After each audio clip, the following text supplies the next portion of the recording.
코리안 더비는 토트넘의 충격적인 패배로 끝이 났습니다.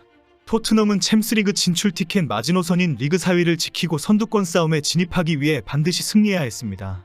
11위에 머무르고 있는 울버햄튼도 승점이 간절하기는 마찬가지입니다. 7위 뉴캐슬과는 승점 4점 차에 불과하기 때문에 승리로 중상위권 진출을 노려야 합니다. 경기 전 해외 도박사들은 대부분 토트넘의 승리를 점쳤습니다. 해외 베팅 사이트 15곳 평균은 토트넘 승리의 1.57의 배당률을, 무승부의 4.8을, 울버햄튼 승리의 5.3의 배당률을 배정했습니다. 울버햄튼에 1달러를 걸어 정말 울버햄튼이 승리하면 5.3달러로 되돌려받을 수 있는 것입니다. 배당률이 크다는 것은 그만큼 그렇게 실현될 가능성이 떨어진다는 것을 의미하기에 패배 확률이 높다는 것입니다. 그러나 울버햄튼 승리에 베팅을 한 팬들은 5.3배의 대박이 터졌습니다. 특히 오늘 경기는 코리안 더비로 큰 관심을 끌면서 한국인들이 정말 많이 방문을 했습니다. 경기가 끝이 난 후에 경기장 밖에는 대부분 한국인들로 북적이면서 영국인들이 놀랄 정도였습니다. 손흥민도 정말 많은 한국분들이 오셨다, 이 정도 많이 오신 적이 있었나 싶을 정도로 많이 오셨다라며 놀라워했습니다. 그리고 이렇게 많은 사랑을 받는다는 것이 감사하고 세상에서 가장 행복한 축구선수라고 생각한다며 말했습니다. 손흥민은 이렇게 많은 분들이 사랑해주신 만큼 더 큰 책임감을 가지고 열심히 웃게 해드리고 싶다라고 밝혔습니다. 경기가 마친 후에는 손흥민과 황희찬이 대화를 나누는 모습이 화제가 되었습니다. 결국 토트넘이 패배하면서 손흥민은 얼굴을 감싸고 그라운드를 떠나는 모습을 보여주었습니다. 영국 현지 축구 매체들은 토트넘의 패배를 충격적으로 받아들이면서 포스텍의 전술을 비판하고 있습니다. 페드로 포로와 오도기가 모두 출전하지 않으면서 수비에 큰 구멍이 뚫렸다는 것만으로는 이해하기 어렵다는 지적입니다. 에머슨 로얄과 벤 데이비스가 열심히 했지만 포로와 오도기의 공백을 메우지 못했다는 것입니다. 토트넘 팬들은 에머슨 로얄의 활약에 대해 대부분 끔찍하다, 그는 항상 그랬다라는 비판을 쏟아내고 있습니다. 벤 데이비스에 대해서도 수비수가 최전방까지 내려와서 무리한 슈팅과 헤딩을 시도한 것도 바보같은 짓이었다는 비난을 하고 있습니다. 벤 데이비스는 히샬리송의 헤딩에 욕심내다가 동선이 겹치기도 했고, 빈 공간에 이미 자리 잡고 있던 손흥민에게 패스하지 않고 첩첩이 쌓여있는 울버햄튼 수비수들을 향해 뻥차는 슈팅을 하기도 했습니다. 그러면서 수비에는 구멍이 뚫렸고 울버햄튼의 역습을 허용하고 실점으로 이어졌습니다. 그러나 경기 후에는 에머슨 로얄과 벤 데이비스뿐 아니라 메디슨과 쿨루셉스키도 최저 평점을 받았습니다. 메디슨은 턴오버를 21회나 기록하면서 토트넘의 공격 흐름을 끊고 울버햄튼에게 역습 기회를 헌납했습니다. 턴오버는 패스미스 등의 실책으로 상대팀에게 공을 넘겨줘 버리는 실수입니다.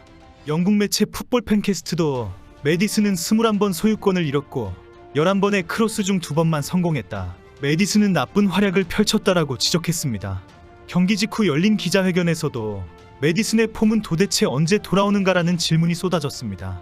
이에 포스텍 감독은 개인의 문제가 아니다라며 감싸 안았습니다. 쿨루셉스키는 득점을 했음에도 불구하고 평점은 거의 최저를 받았습니다. 실제 쿨루셉스키가 느린 발로 공을 끌고 들어가면서 울버햄튼 수비수들이 모두 내려올 기회를 줬다는 것입니다.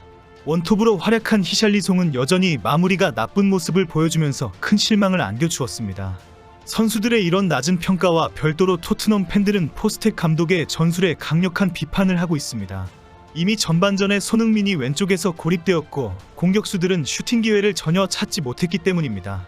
그리고 시작된 후반전에도 새로운 전술이나 멤버 교체도 없이 무기력한 경기력을 보여주도록 방치했다는 것입니다. 손흥민에게는 공이 거의 연결되지 못했고 히샬리송은 기회를 날려버리면서 방송 중계에서도 빨리 손흥민을 원톱으로 세워야 한다는 지적이 나왔습니다.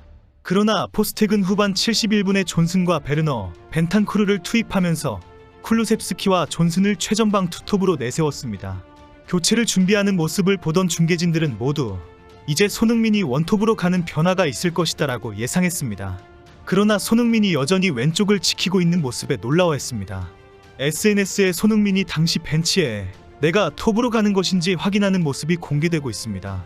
그런데 결국 손흥민은 왼쪽 윙어 자리를 그대로 지키라는 지시가 내려왔고 손흥민은 다시 측면에 남게 됩니다.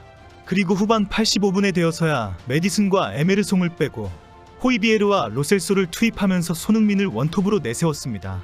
그러나 이미 촘촘하게 전원 수비로 내려온 울버햄튼을 뚫지 못하면서 손흥민에게 공이 전혀 가지 않았습니다. 경기 종료 막판에는 답답했던 손흥민이 중앙을 비우고 왼쪽 오른쪽을 오가며 공을 받을 기회를 스스로 만들어 보려는 모습도 보였습니다.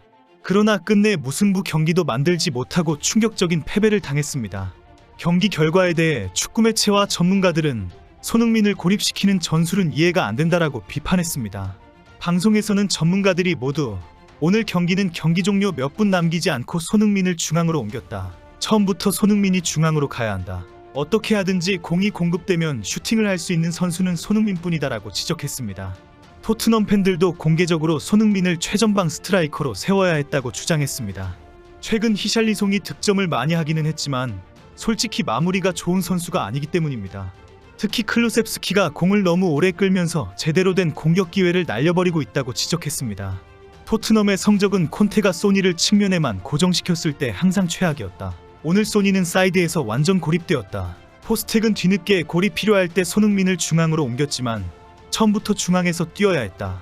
메디슨이 돌아오면 소니는 중앙에서 뛰는 것이 가장 좋다. 창의력이 전혀 없다. 역습과 세트피스에 그대로 무너지는 토트넘의 모습이 당혹스럽다. 경기 직후 열린 기자회견에서도 포스텍 감독에 대해 비난성 질문이 쏟아졌습니다. 포스텍은 울버햄턴이 좋은 역습 기회를 가졌다. 선수들은 모두 열심히 했다라며 선수들 감쌌습니다. 최근 경기 결과에 대한 비판에는 오늘 경기만 졌다. 지난 경기는 승리를 했다라며 반박하기도 했습니다. 기자회견에서는 포스텍이 날카롭게 째려보고 항변하는 순간이 있었습니다. 질문에서 감독으로서 선수들의 안 좋은 폼을 깨기 위해 심리적인 특단의 기법이 있느냐라는 질문이 있었기 때문입니다. 선수들이 계속 턴오버를 허용하는 등 실수가 많은데 포스텍 감독에게 심리적인 트릭을 빨리 사용해야 한다는 요구였습니다. 기자와 감독 간에 언제 폼이 떨어졌느냐라는 논쟁이 있은 후에 포스텍은 화제가 되고 있는 대답을 합니다.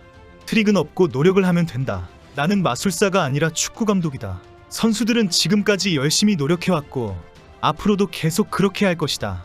포스텍 감독이 말한 표현 중에 나는 마술사가 아니라 축구 감독이다라는 표현은 영국 언론의 제목으로 크게 사용되었습니다. 그러나 그동안 우리 감독은 말을 정말 잘한다라며 그라운드의 철학자라고 칭찬하던 토트넘의 팬들은 이제 분노하고 있습니다. 워낙 무기력한 경기력과 단순한 전술로 일관했기 때문입니다. 일부에서는 콘테가 다시 돌아왔다라는 비난까지 하고 있습니다. 과거 콘테가 손흥민을 왼쪽 윙어로 붙박이하면서 무기력한 경기력을 계속 해왔기 때문입니다. 그리고 이제는 포스텍 감독의 끝없는 변명과 같은 헛소리에 지쳤다는 비난까지 하고 있습니다. 포스텍 감독의 전술에 대해서 플랜 B가 필요하다는 지적이 계속 나오고 있습니다. 경기를 계속 지켜보기에는 너무나 단순하고 답답하다는 것입니다. 이래서 맨시티와 리버풀을 꺾고 리그 상위권에 진입할 수 없다는 불안이 있습니다. 한국 축구 팬들도 서서히 공감하는 지적입니다.